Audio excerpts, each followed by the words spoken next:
Estás escuchando Vinimos, el podcast sobre vinos, espumantes y bebidas de Marisol de la Fuente.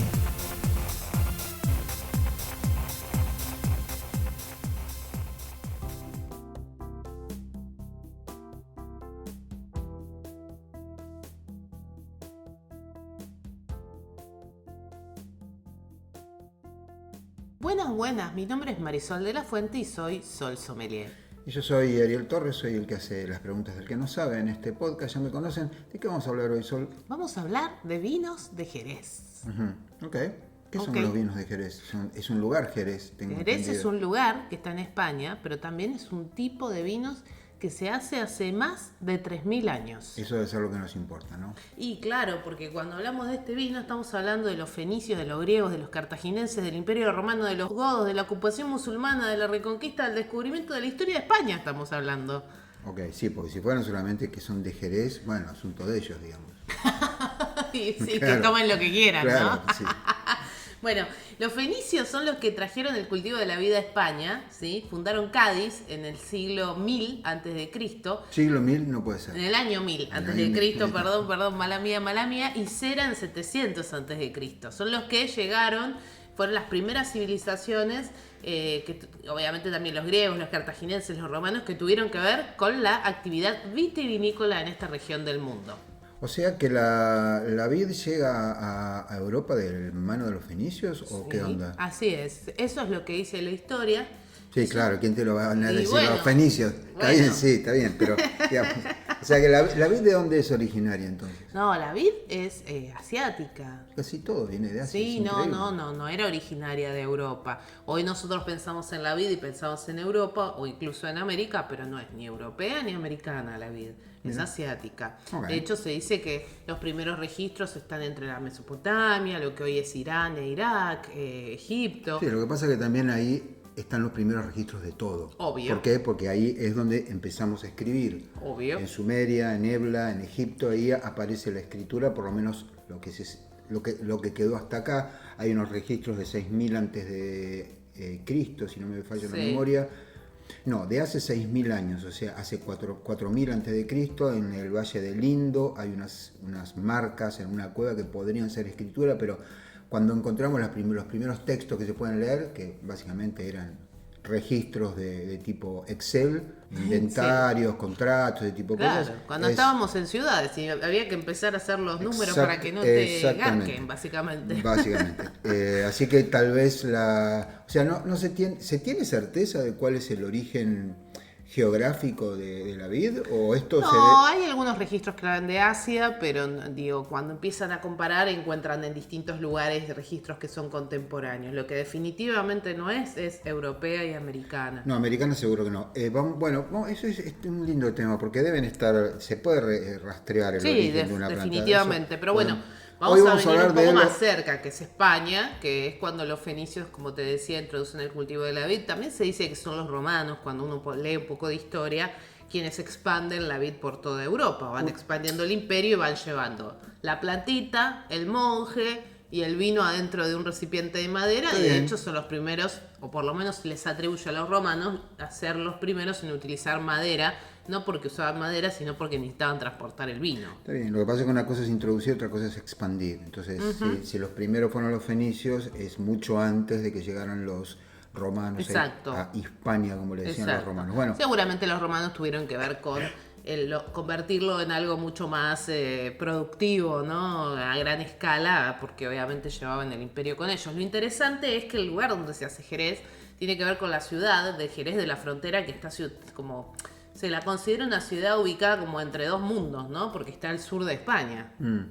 Y este vino del que vamos a hablar hoy es un vino que tiene una característica. Es un vino fortificado. La fortificación se reconoce como una práctica enológica y se acepta como un estilo recién del siglo XIX. Anteayer, en términos Exactamente, históricos. pero era necesario fortificar para poder conservar el vino y poder transportarlo a otras partes, por ejemplo, a Gran Bretaña. donde estos vinos fueron, digamos, los primeros que llegaron al empezar los españoles a tener relaciones comerciales con el extranjero, especialmente con los británicos. Bueno, se necesitaba que el vino llegara en condiciones, y una forma de que llegara en condiciones era la fortificación. Bueno, ¿podríamos explicar qué es la fortificación para el que nos está oyendo y no Sí, tiene idea? vamos a explicar eso y mucho más en el podcast de hoy. Parece que la barrica se flexione. ¿Qué es fortificar? La uva, ¿viste? Le ponemos pesitas a la uva, no. Bueno, esta necesidad de fortificación que nace con la necesidad de enviar el vino a otras partes del mundo tiene que ver con el agregado de alcohol vínico en el proceso productivo. O sea, agarran alcohol que se hicieron con otras uvas y se le agregan un vino que ya tiene alcohol. Pero vamos a explicarlo bien, porque en el caso de Jerez es un tipo de fortificación que tiene muchas peculiaridades que son diferentes a la producción de un vino fortificado o de un vino como nosotros lo conocemos. Espera, hay vinos fortificados y hay jereces. Que son vinos fortificados, pero con un tipo proceso especial de producción bastante especial. Bueno, está bien. De hecho, la primer ley de vinos de España, que tiene que ver con esta denominación de origen, que es el Jerez, es de 1933. Okay. Y ahora vamos al proceso productivo, ¿no? Lo que reconoce esta primera DOC de España es el suelo, el clima y las prácticas que se hacen para producción vitivinícola, ¿sí? Es un mecanismo, como todas las DOC, de proteger al vino del fraude, ¿no? De que se haga de una manera correcta y que sea reconocible por esas características que tiene el vino. Y obviamente, al exportar, que es como un poco la mirada que había en esta región, en España, la idea es que esto va a garantizar que sea auténtico y va a proteger la calidad de ese tipo de vino que se exporta al mundo. Entonces, en 1933 se limita a la región que se llama Triángulo de Jerez, donde tenemos Jerez de la Frontera, el puerto de Santa María y Sanlúcar de Barrameda, que son esas tres ciudades o municipios que componen los lugares donde se debe cultivar y producir este estilo de vino que se llama Jerez.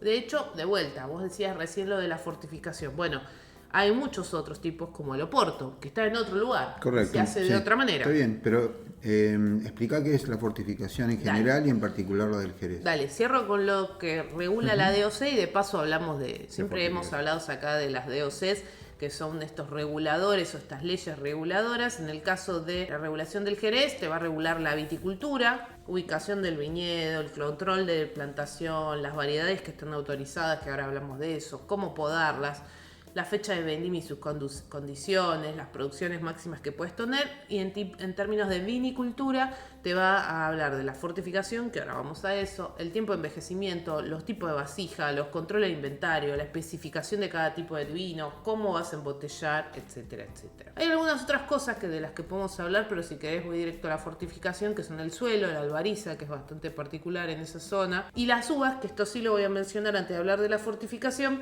que son las autorizadas. El palomino fino, el moscatel y el Pedro Jiménez. ¿Palomino fino se llama la uva? Sí, con el palomino fino se hace el Jerez seco.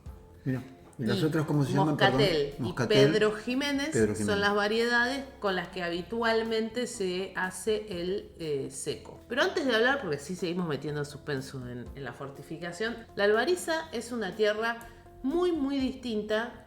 Nosotros no tenemos ese tipo de tierra. Es blanca. ¿Blanca? ¿Tierra blanca? Tierra parece blanca, hay el piedra sueño de las blanca. madres, porque el chico ya no se ensucia. No se ensucia, de hecho. Está formada por sedimentación de algas diatomeas, tiene un alto contenido de carbonato de calcio. Claro, sí. Entre el 25 y el 40% de sus componentes es caliza activa. Es muy pobre, obviamente, en componentes orgánicos y en nitrógeno. Es muy porosa. Esto sí es muy interesante porque va a ayudar a mantener la humedad por mucho tiempo. No necesitas regar. O si te llueve poco, no tenés problemas. Está más bien relacionada con las características que van a tener estas uvas en este lugar en particular, que es este triángulo de Jerez del que hablaba antes, ¿no? Donde, como dije, está el palomino fino, el moscatel y el Pedro Jiménez. ¿Vamos bien hasta ahí? Perfectamente, ciego sin saber qué es fortificar. Y ahí nos metemos en la fortificación. A ver, en un Jerez, primero vamos a hacer un vino base. Un vino base donde se prensa, se clasifican los mostos y se fermentan. ¿Sí? Como a veces, un vino normal. Como un vino normal. En realidad es como si estuviéramos haciendo un espumante. ¿Viste que hacemos vino base y una segunda fermentación? Bueno, acá vamos a hacer un vino base y lo vamos a poder clasificar por sus calidades. Y vamos a tener dos tipos totalmente diferentes de proceso productivo que van a tener que ver con el sistema que se llama de crianza biológica y el sistema que se llama de crianza oxidativa. Ok. ¿Qué es lo que va a pasar? ¿En los dos casos salen Jerez? En los dos casos son Jerez, Muy de bien. distintos estilos. Okay. Entonces, y acá para los que nos están escuchando que no son sommelier o no están en el mundo del vino, todo esto que voy a explicar a partir de acá, hasta acá eran generalidades de un lugar. Ahora, a partir de acá, todo lo que voy a nombrar, todas las palabritas que voy a decir y me puedes preguntar, no tienen nada que ver con cómo producimos vino nosotros en la Argentina. Bueno, nada Francia, un vino común. Digamos. Un vino como los que nosotros no es acá, consumimos. en cualquier lugar del mundo. No tiene nada que ver. Entonces, tengo un vino base que va a poder tener una crianza biológica o una crianza oxidativa. Ok, pero ¿eso ya es vino o es mosto? Ellos le dicen mosto, de hecho. Pero Pero es un ya vino. está Ya hay fermentado. una parte fermentada, una ok, fermentación perfecto. parcial. Muy bien. Entonces, en ese vino base se va a hacer una clasificación que va a determinar si vamos a fortificar hasta 15 grados para hacer una crianza biológica o hasta 17 grados para hacer una crianza oxidativa. ¿Sí? Que esto obviamente tiene que ver con la forma en que se clasifican los vinos de base. Entonces, el encabezado nos va a llevar ese vino base a 15 grados o a 17 grados. Si me lo llevo a 15 grados... Perdóname, ¿el encabezado qué vendría a ser? El agregado, el fortificado. Ah, el el agregado agregado de de alcohol. alcohol vínico, que se le Perfecto. llama fortificación o encabezado. Entonces, yo tengo un mosto que ya está parcialmente fermentado y ya tiene un poco de alcohol. Sí. Le tiro alcohol para que llegue a 15 Le grados. tiro alcohol tipo de chuc, chuc, Por chuc, eso, chuc. le tiro alcohol vínico para llegar a 15 Lo grados, eso es encabezamos. biológico, eso se llama encabezar. Encabezamos. Y si llega a 18 es 17 oxidativo. es oxidativo, pero 17. alto ahí. ¿Qué es la diferencia entre un vino que tiene crianza biológica y un vino que tiene crianza oxidativa? ¿Cómo se lo encabezó? Pero algo más. ¿Qué más? En la crianza biológica yo voy a tener algo que se llama velo de flor. Buenísimo, ya está, listo. Hasta acá, nos vemos en el próximo capítulo. Suena, ¿Qué significa? Suena durísimo. Te Bueno, digo. estos vinos van a ir adentro de una bota. La bota es una barrica de 600 litros. Ah, no es una bota. No es una bota que te pones en el pie. Es una barrica de 600 litros. Esa barrica se llena. Cuando vos encabezaste para hacer crianza biológica porque tenés un mosto seco que se llama de yema, de un fino o manzanilla, que es esa categoría, va a pasar algo. Se va a crear algo que se llama flor. La flor son levaduras. ¿Sí? Este tipo de Jerez tiene lo que se llama velo de flor. Es un velo de levaduras, voy a decirlo, se llama Saccharomyces ellipsoideus. ¿Sí? Saccharomyces. Es una subvariedad de Saccharomyces que es la protagonista de la crianza. ¿Por qué? Porque esas levaduras de fermentación aeróbica lo que hacen es crear una capa sobre el líquido que va a evitar la oxidación.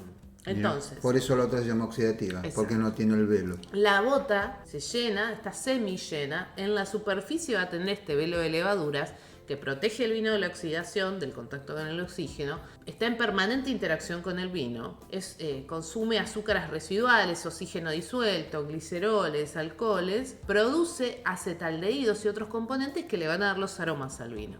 ¿Sí? Entonces, en ese encabezado, ¿sí? Yo voy a tener un fino que se encabezó hasta 15 grados con un velo de flor donde voy a hacer una crianza biológica. En el que encabecé hasta 17 grados, el velo no se va a formar. Porque no puede. Porque claro, hay no mucho puede, alcohol. porque hay mucho alcohol. Ahora entendí.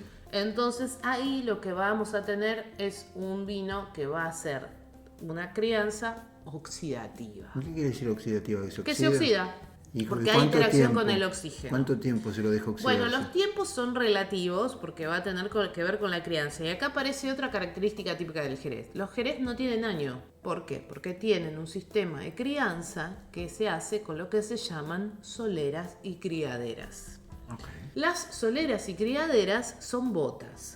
Cuando vos ves una bodega de Jerez donde se está haciendo la crianza, hay 3 niveles de botas apiladas. O sea, ¿Sí? 3 niveles de barricas Barricas apiladas. No apiladas. digamos más botas, aunque Bueno, le digan son botas, barricas. porque el pobre que nos está oyendo ya se ve una zapatería llena de Llena de botas, vinos. llena de alcohol. Bueno, ¿por qué criaderas y soleras? La solera es la que está más cerca del piso, Está por el sobre suelo. el piso, claro. Hay una segunda línea y hay una tercera línea. La medianera y la de arriba. Y la de arriba de todo. La medianera no, esa Bueno. me lo acabo de inventar. Bueno, Bueno, entonces, volvemos, repaso rápido. El tipo de alcohol, el grado alcohólico va a determinar el tipo de crianza en los vinos que están dentro de las botas. Si es crianza biológica, el vino está a 15 grados de alcohol y tiene la flor, el velo de flor. Si tiene 17 grados de alcohol, pierde la flor y tiene una crianza oxidativa, queda expuesto al oxígeno y está dentro de las botas, donde generalmente sobre tablas, así se le dice, va a estar un tiempo de entre 6 y 8 meses donde se evalúa si el vino está evolucionando bien y se termina de determinar, valga la redundancia, qué tipo de crianza se le va a dar, ¿sí? Estas botas, como te decía, son de roble, son de más o menos 600 litros, se llenan hasta los 500 litros para dejar el espacio o para el velo o para el aire. O para el aire. El Jerez va a tener por lo menos una crianza de 3 años, puede ser más. Estas botas van a estar generalmente pintadas de negro para identificar fácilmente si hay alguna pérdida, ¿sí?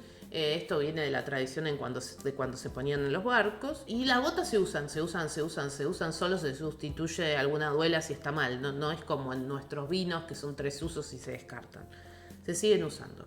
Este tipo de crianza va a permitir un intercambio con el entorno, donde va a haber una merma, obviamente, la famosa evaporación o porción de Los Ángeles, que es del 3 o 4% del volumen de lo que está en la bota. Se ve que mientras esperan inventan nombres, ¿no? Porque esos 3 años pasan los tipos, pues como porción de Los Ángeles, se llama evaporación, en los gente. destilados se usa más la porción de Los Ángeles, que es la que desaparece. Bueno, y casi todo lo que se pierde es agua, por eso el vino se concentra. Entonces, en este sistema de criaderas y soleras hablamos de que hay un método dinámico de envejecimiento, ¿sí? ¿Por qué? Porque a medida que se van vaciando las de abajo, se van llenando con las del segundo nivel, y las del segundo nivel se van llenando con las del tercer nivel, y las del tercer nivel se van llenando con el Jerez nuevo. Mira. ¿Sí? Entonces, un caos, va.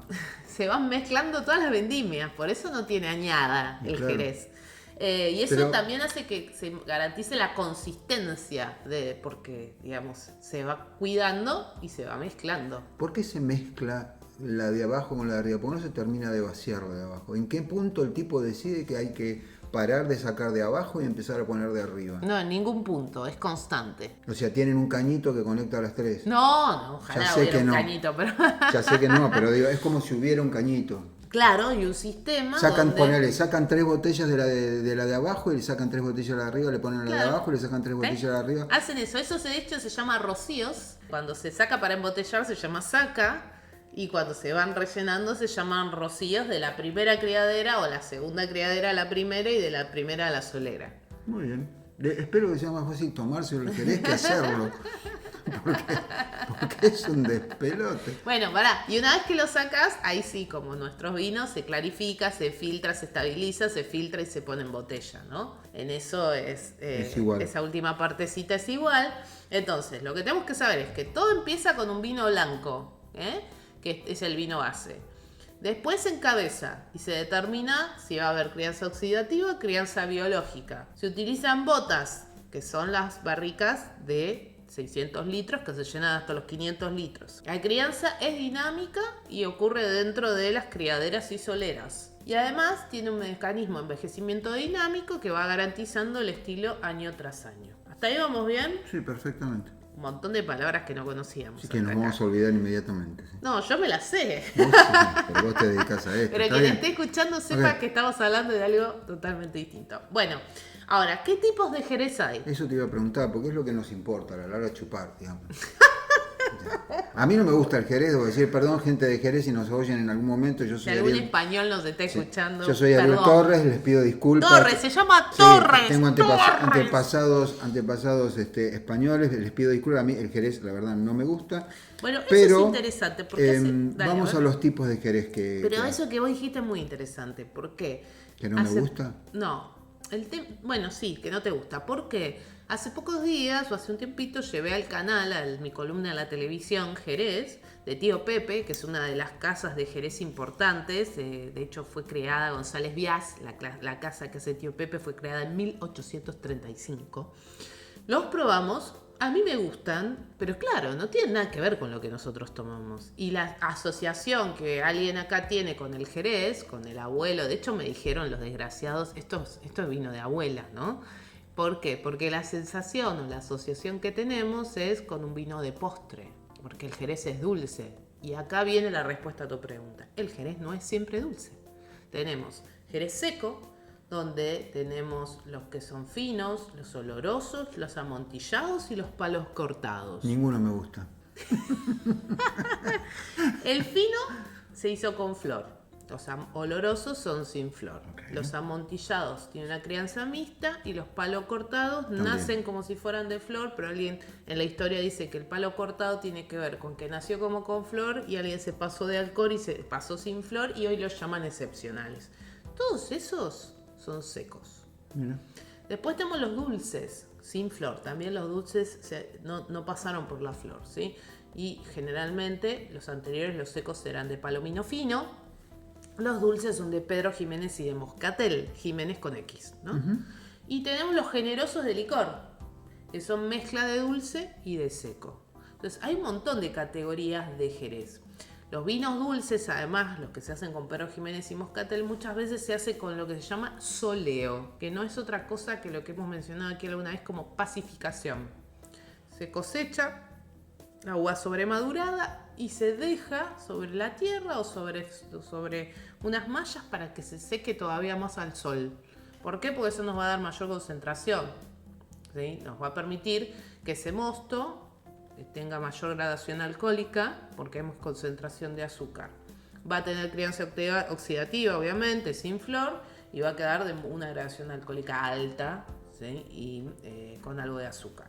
Entonces, fino o manzanilla, amontillado, oloroso y palo cortado, de crianza biológica a crianza oxidativa, son los secos. Entonces, cuando pensamos en un manzanilla, estamos hablando de Pedro Jiménez y generalmente de Sanlúcar de Barrameda. Si hablamos de los que son dulces, acordémonos que tenemos aquellos que son dulces naturales y los que son licorosos.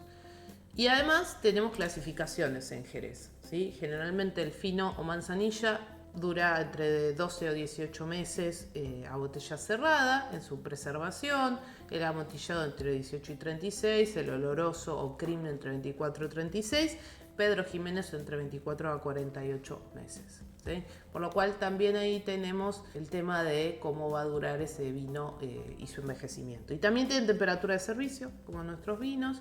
Los que son finos y manzanillas entre 7 y 9 grados, los cream 9 grados, los que son medium o que son un poquito con más consistencia entre 10 y 11 grados. Y bueno, va subiendo, ¿no? Dependiendo del tipo de vino, vamos cambiando de temperatura. Acá lo más importante, para mí por lo menos, es que cuando nosotros asociamos el Jerez, lo asociamos a un postre y a un vino dulce. Mientras que el Jerez es una bebida que se usa en gastronomía para acompañar tapas, mariscos, pescados, carnes, quesos, guisos, atunes, patés, foie gras, postres. Se consume como consumimos nosotros el vino, más allá de que tiene bastante más alcohol. Sí, claramente. El Jerez, por supuesto, solamente se hace en Jerez.